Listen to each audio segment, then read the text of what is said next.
Have you ever taken a dog training class and left no better off than when you started? Or you have spent hundreds or thousands of dollars on a private trainer only to have your dog still struggle? I have. My husband and I took our first dog training class back in 1995 with our puppy Simba, and so many more classes since, from in-person puppy classes to consultations with behaviorists to agility classes to online courses. The dog training profession has become so saturated and confusing, it can be overwhelming to find the right trainer for your dog. The options are endless, and the most popular training programs are in person, but then you have everyone and their brother online claiming that they're the best dog trainer and they can solve all of your problems. So, do you choose a local class, an online course, or maybe a board and train program? And then within these options are another 100 styles of training methods. Should you use a clicker, treats, special training collars? Is your head spinning yet? Finding the right trainer can make all of the difference for you and your dog. So let's break it down and make this process easier for you. Hi, I'm Debbie with Rescue Dogs 101, where I help you and your dog live the best life possible through love, training, and healthy choices.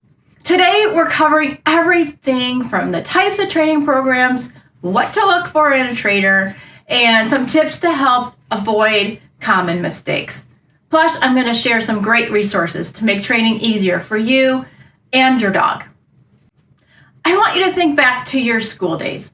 You had that one favorite teacher who made learning fun, right? Dog trainers are just like that. The trainer you connect with, someone who clicks with both you and your dog, will make all of the difference. And here's the thing. It's not about the brand name or even the certifications that they hold. It's about finding the right fit for your dog's specific needs and their personality, and of course yours too. Do you want to hear a true story that I've never shared before? We got kicked out of a puppy class for Wizard being classified as reactive. He was only 4 months old at the time, so instead of the instructor wanting to help us, she decided we just weren't a good fit for her class. And this class was held at a kennel club we were members of. I was so shocked and disappointed in this teacher. Anyway, I don't want to get totally off topic, but it just proves that not every dog trainer is the right fit or even capable of helping your dog. Now, to help you stay organized and track your dog's progress, grab my dog training planner. It's packed with tools to make training sessions more effective and fun. The link is going to be below in the description, so don't miss it. Your first step to finding the right trainer is to decide what you want to accomplish from this training. Do you have a puppy that just needs basic training and socializing? Or do you have a rescue dog that needs help with reactivity? Or maybe your dog pulls on the leash, making it impossible to enjoy walks together. With that in mind, let's talk about the different types of training programs and the pros and cons of each. In-person classes are the most popular and great for hands-on guidance and giving your dog a chance to socialize. But keep in mind, if your dog is reactive or gets overwhelmed in group settings, this might not be the best type of class for them. In-person classes are great for puppies and younger dogs that need real life experiences to add to their socialization skills. Online training is perfect for busy schedules or if you're looking for something that's more affordable. The downside is that it does take some self-discipline and it might not be the best option for serious behavior issues. I recommend online classes for both new and experienced dog parents. Private one-on-one training programs are a great option for dogs with more serious issues like the aggression. The biggest downside to this is that it costs a lot, but sometimes it is necessary. Now, I recommend combining this with a good online training program with support. I have a couple of great recommendations that I will touch base on in a little bit. Board and train programs are intensive and can work wonders for tough behavior problems, but They can be very expensive, and you will need to ensure consistency at home when your dog comes back. Now, I have seen these programs work and also fail. The problem usually is that the dog is not the only one that needs training. It's the dog parents too. A lot of dog behaviors stem from our own energy. So having someone else train our dog, that only takes care of half of the problem. The key is to pick a program that works best for your dog's personality, their needs, and your lifestyle. If you're finding this helpful, please hit the like button and subscribe for more tips to help you and your rescue dog live out your happily ever after story together. All right, let's talk about certifications. They can be a great indicator of knowledge, but they're not the end-all be-all. Some of the best trainers I've met don't have any formal certifications. And there are so many different credentials, it's hard to know what they all mean. And I could probably make an entire other video just talking about all of the acronyms. But here are a few of the most popular ones to keep in mind. CPDT-KA, which means Certified Professional Dog Trainer Knowledge Assessed. Then there is CPDT-KSA, which is Certified Professional Dog Trainer Knowledge and Skills Assessed. Also have CBCC-KA, which is Certified Behavior Consultant Canine Knowledge Assessed. Then you have IACP, which is International Association of Canine Professionals. Another popular one is KPA-CTP. This is the Karen Pryor Academy Certified Training Partner. Oh my gosh, does your head hurt yet? So just reviewing these few, you can see how confusing to know what qualifications your dog trainer has and what they all mean. But remember, a piece of paper doesn't guarantee that a trainer is the right fit for you and your dog. Now, if you want help finding a local trainer that is certified, I recommend starting with the CCPDT website. I will leave a link below. And just remember my story about teachers. They all need a degree to get a job, but that doesn't make them great at teaching.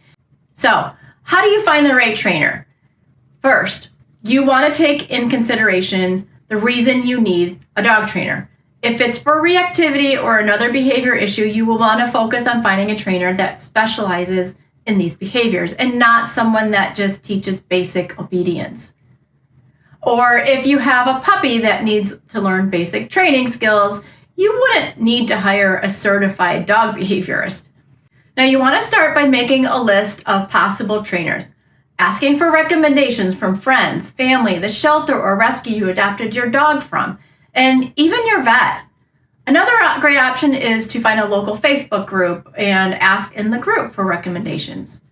Now you're going to take that list and look up their websites, see if they have any videos so you can see their style of training, and then check online reviews. Trainers might give you glowing references, but online reviews tend to be a little bit more honest and balanced.